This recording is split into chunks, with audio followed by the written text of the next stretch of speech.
Une dernière petite précision sur ces paliers de diffusion, sur la hauteur de ces paliers de diffusion, donc qui correspondent donc à un courant limite de diffusion qui peut être anodique ou cathodique. Donc je vous ai démontré hier à partir d'une réaction redox du type bêta-red donne alpha-ox plus n électrons.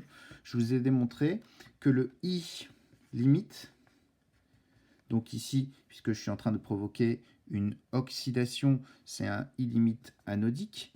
Ce I limite anodique est égal à N, le nombre d'électrons, multiplié par F, le Faraday, multiplié par D red, qui est le coefficient de diffusion de l'espèce red en solution électrolytique, multiplié par la concentration de ce réducteur en solution sur le bêta, qui est le nombre stoichiométrique devant le réducteur, fois delta, qui est la valeur de la couche limite de diffusion, multiplié par la surface de l'électrode, puisqu'il s'agit ici d'un I limite de diffusion. Si on exprime le J limite, eh bien, on élimine effectivement cette dépendance en la surface. Donc, avec cette expression-là, on constate quoi? On constate que finalement, ce courant limite de diffusion va dépendre et même être proportionnel à un certain nombre de facteurs. Il va être proportionnel au nombre d'électrons échangés et même plus exactement au rapport N sur bêta.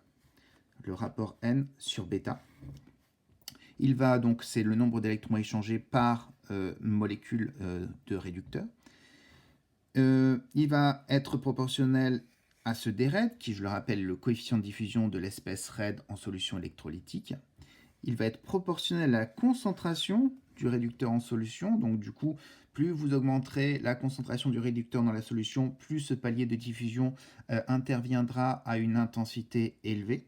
Et puis évidemment, comme il s'agit d'une intensité, eh bien, il va être proportionnel à la surface de l'électrode qui plonge dans la solution électrolytique.